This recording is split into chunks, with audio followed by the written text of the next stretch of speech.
Namaskaram to all. So yesterday in our Kṣetrāṭanam series, we were looking at the Tantra Sampradaya in Kerala.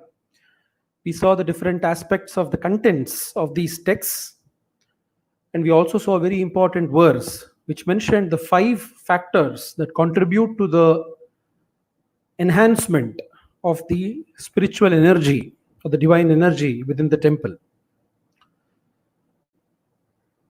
Now, coming to different other aspects. Now, the Sampradaya of Tantra, it comes from the father to the son, or from the Guru to the Shishya. So, it's a Guru Shishya Parampara, and most probably it is a Pitruputra Parampara. That is, it is in certain families, the father is a Tantri, and then his son becomes the next Tantri, and so on. Or the one person is a Tantri, and one of the people from the next generation of the family, they become the Tantri, as in the case of the Chenas Nambudiri. The earlier Tantri of Guruvāyūr was Chenas Parameshwaran Nambudiri, who was the uncle of the existing Tantri, of the current Tantri. So the uncle was the Tantri of Guruvāyūr, and then his nephew became the next Tantri, and so on. So that is also possible. So it is typically within these families that goes from generation to generation, and also with, of course, the codification of Tantra in the form of Tantra Samuchaya and different texts. Different institutions also, like for example, the main institution that teaches Tantra in a very academic and proper way is the Tantra Vidyapitham, where eligible students are taken in to the Vidyapitham. They are trained for a period of 6 years in different aspects of Tantra. Tantri, as we mentioned earlier, we saw the different levels. The Tantri, the Odikyan, the male Shanti, and the Kṣetrāṭanam. The male Shanti is a head priest who performs the daily rituals.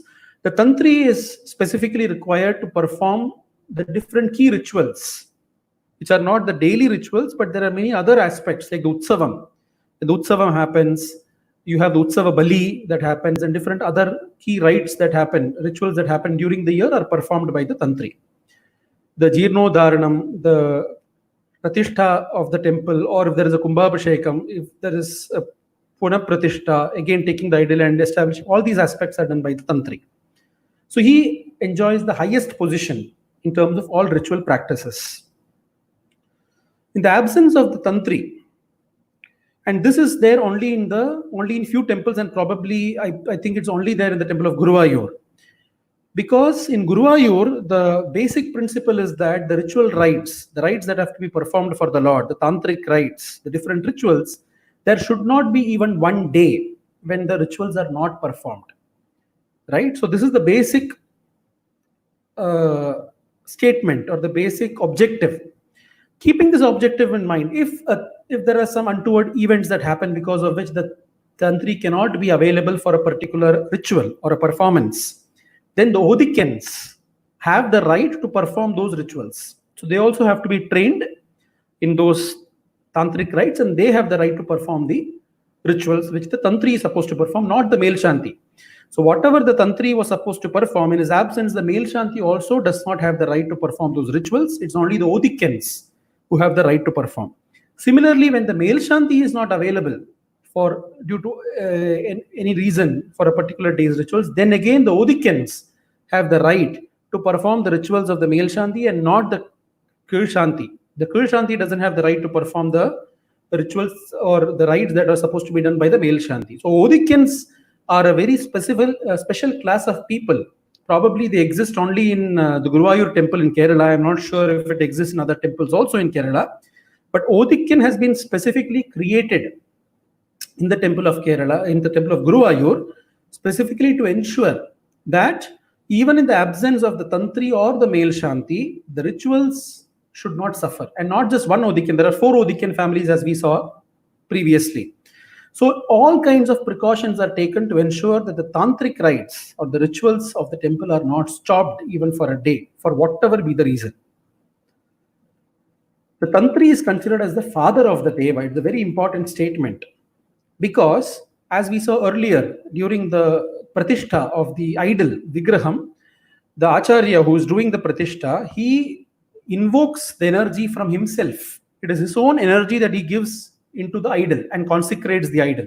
And he also invokes different other universal energies. Because he gives life to the idol, he gives life to the Vigraham, he gives prana, he gives jivan. That living, the Vigraham becomes a living entity because of the Acharya, who is the Tantri in this case. He becomes the father to the Deva. So in Guruvāyūrappan himself, the Tantri is the father. His position is that of the father. Such a beautiful concept we have, isn't it?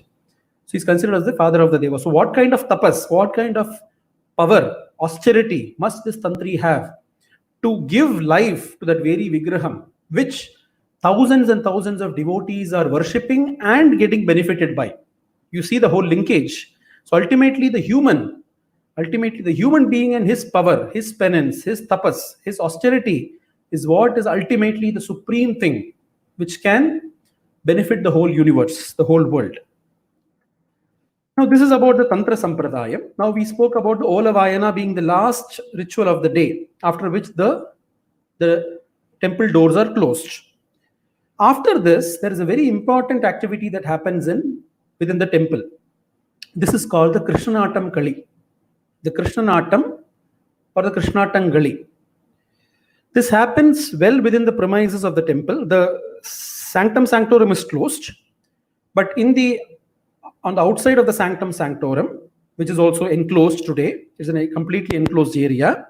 In a specific area which we shall see later, the Krishnatamkali is staged. It is an art form of Kerala.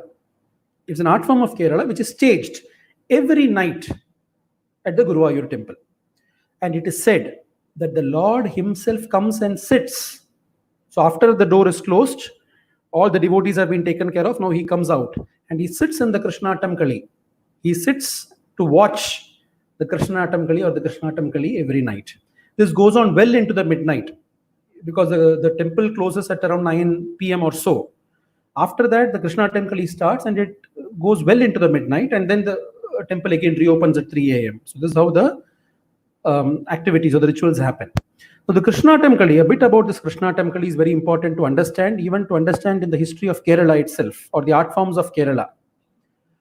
Now, we all know the moment you tell Kerala, the popular art forms of Kerala that we associate, Mohiniyattam, Kathakali. If you look at dance forms, it is typically a Mohiniyattam. If you look at theatrical forms or dramatic forms that represent drama, that tell a story, you typically say Kathakali. But this Kathakali was a much later art form that developed. There have been many predecessors of this Kathakali. How this Kathakali developed over time is also very important. First, we shall see a bit about the Krishnatamkali itself. So this is a picture of the different Krishnatamkali artists that you can see. So the one typically that you see here, with the green, generally the green phase represents all the divine characters, in the play. So you have all these divine characters, you have the rishis, you have different characters that are taken, right? So this is a temple art that is performed based on the text called as Krishna Giti of Avedon Maharaja. Now this Avedon Maharaja was a Zamorin. He was a Samudri. He was the king who was ruling the northern part of Kerala. If you look at the history of Kerala or the political aspect of Kerala, typically there have been a few kingdoms. You had the Samudri kingdom or Zamorin. The king of the Samudri kingdom is called the Zamorin. He typically ruled out of Calicut and he ruled the northern part of Kerala. You had the Kochi Maharaja, the kingdom of Cochin, which was somewhere around central Kerala. And you had the Travancore dynasty, which was in the southern part of Kerala. So these were the three major kingdoms. Many times, the central part of Kerala, where Guruvāyūr, Thrissur, all these areas have gone into, they have been areas which have been under because at the end of the day, they're kings. So they always would have an expectation or wanting a desire to expand their boundaries. So there have always been cases where the central part of Kerala has come under the Travancore dynasty, or it has remained with the Samudri kingdom, etc. But for majority of the time, Guruvāyūr temple has been under the aegis of the Samudri or the Zamorin. He has been the king. Now Zamorin, as I said, he ruled typically out of Calicut. But during this time, during the 15th century, around the 15th century, Avedon Maharaja, he was a Zamorin. He was the king of the Samudri kingdom. But he shifted his capital. He used to rule. His headquarters was shifted from Calicut to Guruvāyūr. Yeah, very close to Guruvāyūr used to be his headquarters because he was so devoted to the Lord. He was an extreme devotee of the Lord. So he even shifted his headquarters from Calicut to Guruvāyūr, and he used to rule the entire Samudri kingdom from Guruvāyūr. Guruvāyūr used to be his headquarter place, and he was a great devotee of the Lord. It is said that he wanted to see the Lord once. He had an intense desire to see the Lord, to have a vision of the Lord. At that time, his contemporary was the great saint Vilvamangalam Swamiyar, who is a very well-known saint in Kerala, and he's credited to have established, consecrated, and also visited most of the temples. If you look at the temple history of most of the temples in Kerala, they would be linked with Vilvamangalam Swamigal here or there. There will always be a story that they have got to say, or an anecdote they have got to speak about the relationship between the temple and Vilvamangalam Swamiyar. So Vilvamangalam Swamigal, he was a contemporary of the king Avedon Maharaja. So Avedon Maharaja expressed a desire to Vilvamangalam Swamigal too, because he knew that Vilvamangalam Swamigal was a great saint with great spiritual powers. So he could help him to have a darshan of the Lord. So under the banyan tree, which is outside the temple, one day Vilvamangalam Swamiyar said to Avedon Maharaja that the next day morning, Lord would give him darshan. The Lord has told Vilvamangalam Swamiyar that he would give darshan to Avedon Maharaja. So the very early morning, after all getting up ready, Avedon Maharaja reaches the foot of the banyan tree. And he slowly starts getting a vision of the Lord. And very soon he sees the Lord. He gets a vision of Guruvāyūrappan. In that ecstasy, he tries to embrace the Lord. He goes towards the Lord and tries to embrace him. And suddenly the Lord vanishes. And he hears a sound that Vilvamangalam has only told me to give you darshan. He has not told me to give you alinganam. He has not told me to give you any sparshanam, only darshanam. So I'll give you only that. But in that embracing, what Avedon Maharaja could get hold of is the peacock feather that the Lord was wearing. So after the disappearance, the only thing that was left with him was the peacock feather that the Lord was wearing on his head. It is this peacock feather that the central character of the Krishna Atomically, the one who plays Krishna, one who plays the role of Krishna, he wears it in his headgear. So the headgear of Krishna, the character of Krishna, has that mail pili, that peacock feather is kept in that headgear. You see what fortune of that player who plays that of Krishna. So after this, Avedon Maharaja composed a work called as Krishna Giti. It is a drama. It's a drama with 8 plays, with 8 cantos. It's an 8-played drama which was called as Krishna Giti. This Krishna Giti is what is used to perform the Krishna Atomically. So he composed this work and he developed it into a dance form, a dramatic theater form. Yes, even during earlier days, even before the Krishna Atomically also, drama theater was existing in Kerala, which we shall see in the next slide. So with the existing information, with the existing kind of setup that was there, he developed it into an art form called as Krishna Atomically, which was primarily based on this Krishna Giti. It is this temple art that is performed. It is only performed in Guruvāyūr in the whole world. The Krishna Atomically artists you can find only in Guruvāyūr. Earlier, it used to be performed only in the Guruvāyūr temple, within the temple, and in the place of Avedon Maharaja, at his palace. At his palace and in the temple, it used to be performed. Then slowly, it used to be performed at few other places at the behest of the Maharaja. People who are very close to the Maharaja, those kind of things, it used to be performed. Now, slowly, these artists are also performing in few other places outside. If you look at YouTube, you'll also find them staging a play in Singapore. They have staged a beautiful play in the Esplanade Theatre in Singapore. You can see that. But this Krishna Atomically is taught only by Guruvāyūr today. The Devaswam has taken this up, Guruvāyūr Devaswam, and they're running it very in a dedicated manner. And Krishna Atomically is taught as an art form in Guruvāyūr today. So it is a set of 8 plays, as I said. It starts with Avataram, the birth of Krishna, the Kaliyamardhanam, Rasakrida, Hamsavadam, Swayamvaram, Banayuddham, Vividavadam, killing of different people, and Swargarohanam, the Lord proceeding to Swarga. So these 8 plays, these 8 chapters of the Krishna Giti are staged on 8 consecutive days. And typically, because Swargarohanam, in most of the cases, in our constant thing, we have this belief or superstition that you should not end with on a very bad note, or on a death scene, or somebody having departed. So that's not a very nice way to end. So typically what is done is the 9th day, after 8 days of performing of this, after the Swargarohanam, the 9th day, the Avataram is again performed. The birth of Krishna is again performed to say that the Lord is reborn, or the Lord is born again. So this used to be the case. Nowadays, it is performed as an offering. If anybody, so each of these plays are attached with specific benefits or advantage or phala that the devotee gets. For example, if they have no child, then they pray to the Lord that I will stage an avataram. I will sponsor an avataram, and oh Lord, please bless me with a child. So avataram is performed for that, and so on. So people who want liberation, they typically do the Swargarohanam. But if they are doing the Swargarohanam, they have to also sponsor the avataram. So it is always done together. So in today's time, it is not performed as 8 consecutive chapters. It is all as per the offerings, as per the requirement of the devotees. It is being done, but it is all booked. On a daily basis, it is booked in Guruvāyūr. So this is, just to indicate the Mail Pili, that is there in the headgear of the Lord. Now, just to give a bit of a background of the Krishnatam and the later Kathakali as well. See, in Kerala definitely is a part of the Dravida Desham, the entire southern peninsula of India. So the literature in Tamil, Iyal Isai Nadagam, this you find even in the Sangam literature.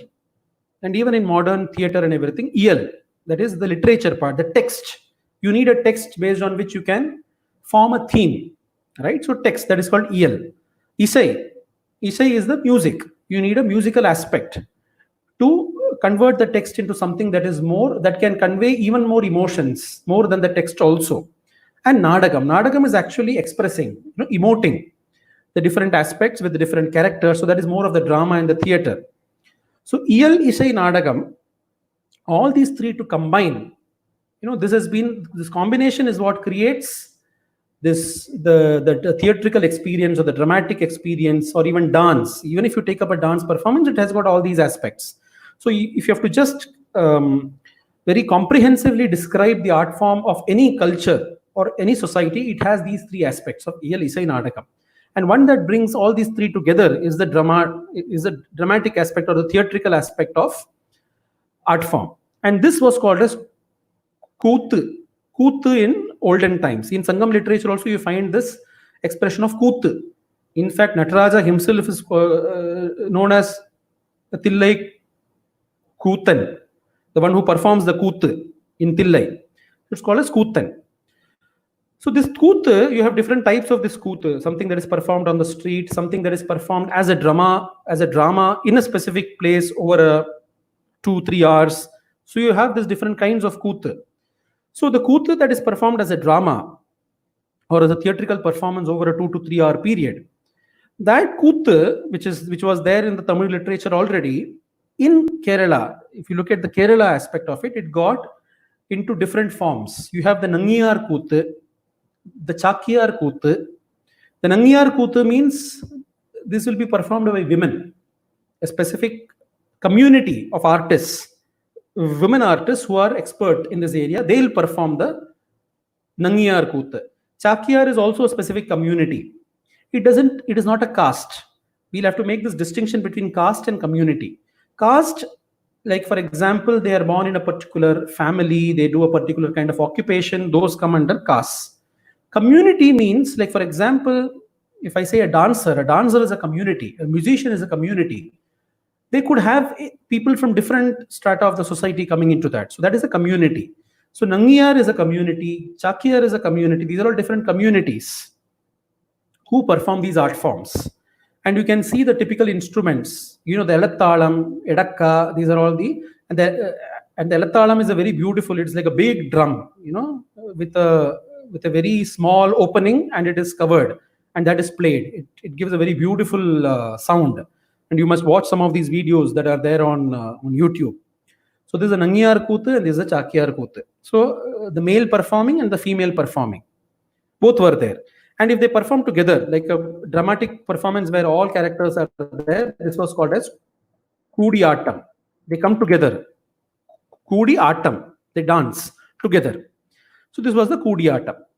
But in the Nangiyar Kooth, Chakyar Kooth, Kudi Artem and all, you will find that most of the times it is the artist who will sing and perform. The singer is also the artist. The performer is also the artist. It is like those olden day films where the artist sang and performed. But then later on, when we had a playback sound, you had a actor and you had a singer, a playback singer. So that is how even this developed. This Kudi Artem, where people sang and danced and performed together, later on got developed in the Krishna Atom. In the Krishna Atom, for the first time, Avedon Maharaja very clearly delineated singers are different. He had a separate set of singers, and the artists only had to perform. They only had to emote whatever the song was being sung by the singers. So you had the singing community like a playback, but it was not lip sync. You will not find lip syncing in any of these theatrical performances. The song keeps going and they emote the different aspects of the song, as it happens in any of the dance forms also today in India, in most of the Indian dance forms. So that is the development of Krishna Atom from Kudi Artem. So from Kudi Artem Gali, it's where Krishna Atom Gali or Krishna Atom developed. From Krishna Atom, you had then the development of Kadagali. Kadagali actually takes a lot of aspects of Krishna Atom. Actually, after Krishna Atom, it got further refined into Ramanatam. After Ramanatam, it got developed into Kadagali. Now, Krishna Atom, the name is given because it is dealing with the stories of Krishna. Ramanatam, it dealt with different stories from the Ramayana. Then when people started taking up contemporary topics, different topics from the Mahabharata, from different other, they started performing Sanskrit drama. Like Abhignana Shakuntalam or the plays of Bhasa. So when you take up these kind of plays and other things, not necessarily all are related with Krishna or Rama. There are different kinds of plays. So then the term Kadakali means it is just telling you a story. It is just speaking of a story. It could be any story. That is how the Kadakali developed. And of course, there are many other technical differences also, or developments or evolutions that happen that are there between the Krishna Atom and Kadagali and all, but I'm not an expert to speak on those, and we shall see in the future sessions if we can get someone to speak on these aspects. But for now, it is very important to know how this developed and was a predecessor to the modern day Kadagali. So this is how the entire development of Krishna Atom happens. And as I said, the Lord himself sits to listen to the Krishna Atom, to see the Krishna Atom. That is why that is also tells us the significance of the Krishna Atom Gali. Even today in Guruvāyūr, after the closing of the doors, you can very well sit and watch this performance of Krishna Atom. And also, I think in Krishna Atom, it was the first time where the barrier, the screen was introduced, right? So in Kudi Artem Gali and all, it used to happen in the open, like open in the sense, from the time the artists come, they begin the performances. But in Krishna Atom Gali, you also have a screen. You have the curtain in modern days, curtain. This is like a piece of cloth that is held by two people, and many things are done behind the screen. Like the invocation of Ganesha, that invocation is all done behind the screen, and then the screen is opened up. And the music adds a lot. It is this music that is used in the Krishna Atom Gali and Kudi Artem and all. This is called the Sobhana Sangeetam. That is the music of Kerala that was there before the classical music came into the foray. We saw this Ashtabadi. In the previous sessions, we saw the Ashtabadi being sung during the Deeparadhana and other things. In fact, the 12th century, Ashtapadi of Jayadeva, Gita Govinda. After that Ashtapadi came, reached the shores of Kerala, reached the land of Kerala, it is then mostly that Sopana Sangeetam, primarily you would see the content is Ashtapadi of Sopana Sangeetam. So it used the content, the text of Ashtapadi and the ragas that existed at that point of time. You find many of the ragas like Ananda Bhairavi and all these ragas are used in Sopana Sangeetam. And then the Sopana Sangeetam is what is used for all these art forms. So if you do a research on the music that is used in Kathakali, in Krishna Atomically, in Kudi Artem, that music is actually the original music of Kerala, the older music of Kerala. You can do research on the kind of ragas that are used. This is the original music of Kerala. It's called Sopana Sangeetam because it was typically sung at the Sopanam. Sopanam are the footsteps or the stairs that lead to the temple. So near to the stairs is what the Marar used to sing the Ashtapadi to the tune of the Edakka. So that is why it's called Sopana Sangeetam. And then with the Trinity coming in, Tyagaraja, Shyama Shastri, Muthuswami Dikshit and all with their coming into the scene is when the classical music got introduced, and especially with Swadhi Maharaja. At the time of Swadhi Maharaja is when classical music got introduced into the music of Kerala. Until then, it was called Sopana Sangeetam, which is used for all these art forms. Now, the darshan of the Lord inside, that this we already saw, that you enter through the main gate and you take a circumambulation through the inner sanctum sanctorum. You visit the Ganapati shrine, you go through Ananta Padmanabha and you come through the northern door. This we already saw. This darshanam we already had. So there are a few aspects here that I will have to inform you about. Is as you are entering, through the eastern entrance, and you're going through the Vadil Madams towards the Mukhamandapam, on the left side, you will find, even today, if you notice, there will be a plaque that will be written there and mentioned that this is where Melpattur Narayana Bhattadari sat and composed the Narayaniyam. So he sat on the Vadil Madam because he was affected with rheumatism. So he had great difficulty in walking. So he used to sit at a place. He used to perform his daily ablutions and everything in the morning and come and sit there in this Vadil Madam. In this place, he used to come and sit, and all through the day, he would meditate on the Lord and compose. One dashakam, one set of 10 verses, 10 or 11 verses, every day he would compose one dashakam.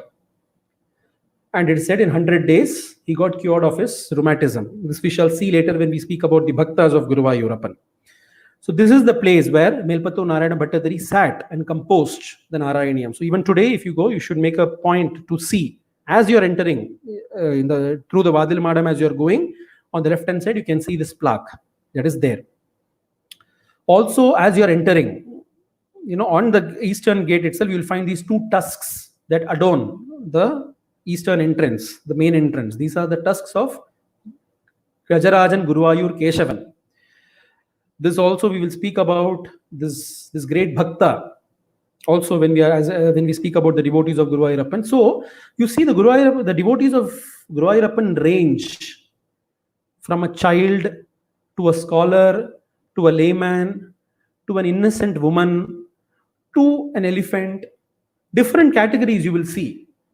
That is why Guruvāyūr, it is said that that land is so divine that Leela, the Krishna Leela, the Lord, the play of the Lord happens every moment there. You need the right kind of vision to see that play. That play can happen to anybody and everywhere, because it is such a height of devotion and spiritual energy that is there in that place, that Leelas keep happening every moment, every second in Guruvāyūr. You just need to have the right vision to see and experience it. Now, coming to the circumambulatory path outside. So you have the Dvajastambam right in front of the Sanctum Sanctorum. Outside the eastern gate, you have the Balipeetam or Balikallu, and close to the Balikallu, you have the Dvajastambam, the flagstaff. You have the eastern Gopuram, which is there, which is the main gate through which you enter into the temple. Then as you go clockwise, you will find the Kūtambalam. The Kūtambalam is a very important aspect of the Kerala temples. Kūtambalam, Kūthu, as we saw right now. Kūthu means the drama, the theatrical performances, the art form performances. So every temple, every big temple at least, had a Kūtambalam, a theater, literally a theater, where all these art forms are performed, staged. a proper theatre is done. The biggest theatre is in Vadakunnathan temple in Kerala, that is which houses the biggest Kootambalam. And it is said that the Kootambalam is constructed by none other than the great architect Perundachan. So it is made in such a way that the shadow also doesn't fall. So we will go into the details of that when we come to the temple of Vadakunnathan. But here you have a Kootambalam, which is there here, where all the art forms are performed and staged. But the Krishna Atomically is not performed here. The other art forms are performed here. Then you have as you go again clockwise, you have the shrine of Shasta, the temple of Shasta. The Guruvāyūrappan is facing east. Ganapati is facing east. Shasta is facing west. It's facing the other side. After that, you have the western Gopuram. Then you have the Uttupara. As you come this side, the Uttupara, where food is, it is the Annadana Shatram, where food is given, free food. Annadanam is given to all devotees daily.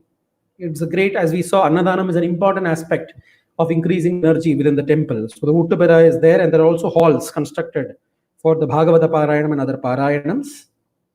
Here, actually, between this is here is where you get out of the inner Circum ambulatory path. You get out to the northern side. This is actually a mandapam, a big hall that is constructed with the different pillars, and each of the pillar has got different personalities, different divine personalities, like Adi Shankaracharya, Vyasamuni, Avedon Maharaja, Melpattur Narayana Bhattacharya. All their statues are kept in this mandapam, this pillared hall. And here, this side is mostly where you get the prasadam. The Tirtha prasadam is given at this place to all. Now here at this point, and the next time you go to Guruvāyūr, you must observe this. As you are doing the circumambulatory path, there will be a particular point on the ground that is marked. There will be a square mark that is put there. And also if you look at the top, even the roof will have a hole at that particular point where that is marked on the ground. At the same point, there will be a hole in the roof as well.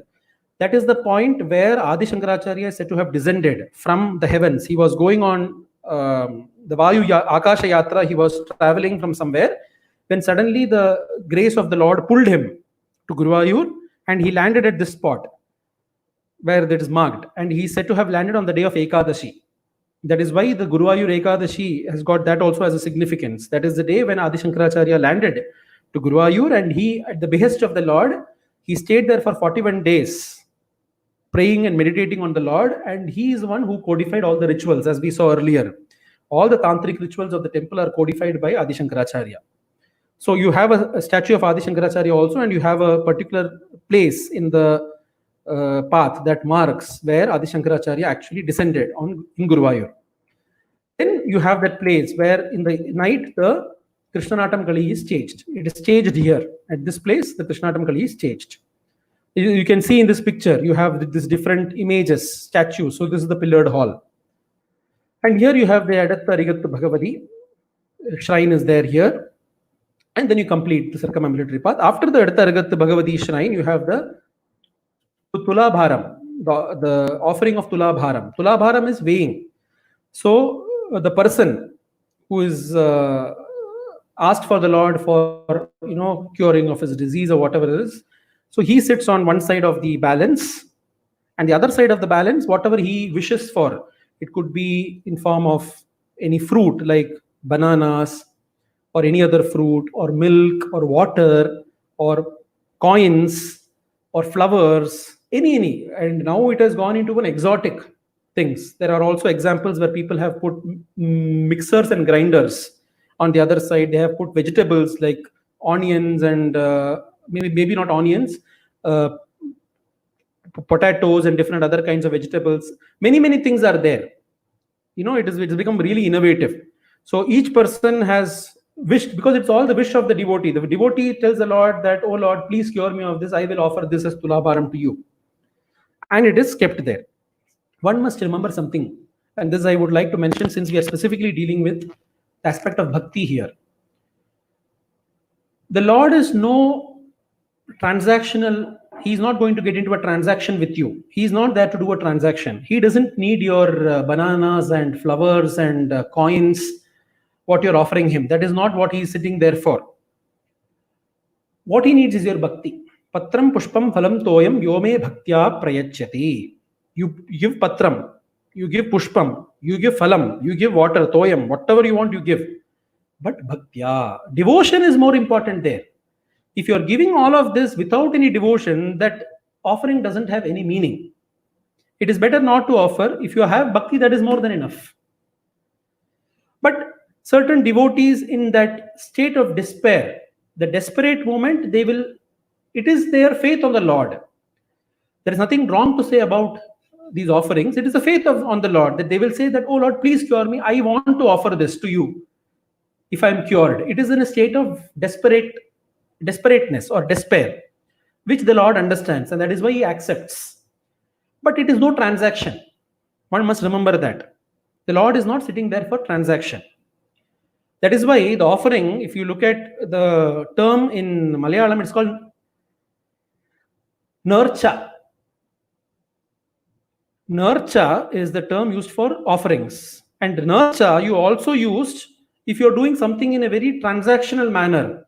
Any kind of activity, if you're not doing with involvement, if you're just doing it for the sake of doing it, also you refer to it as Nurcha. So the same term Nurcha being used for a transactional activity and used for this also indicates the other side of this offering, that people are doing it quite transactionally, which might give some kind of inner peace to them maybe, but the Lord will accept only that offering which is given with bhakti. No other offering is taken. And this also reminds us of the incident in the life of Krishna where there is a fight between Rukmini and Satyabhama. When Narada comes and he starts this discussion and argument, and who is more dearer to the Lord. The Lord sits on one side of the balance, Krishna sits on one side of the balance, and then Satyabhama keeps on placing all the different jewels and everything that she has to match the weight of Krishna, and it doesn't balance. It's still, Krishna's balance is down, and the other things are still lighter than Krishna. And Rukmini places one leaf of Tulasi with devotion on the other balance, and it balances out. So all these different stories also correlate here to Tulabharam. Okay.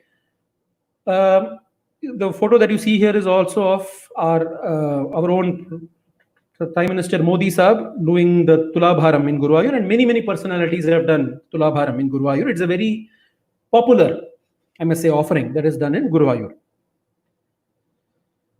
Now we will look at the Utsavams in the session tomorrow, because we are already past half an hour.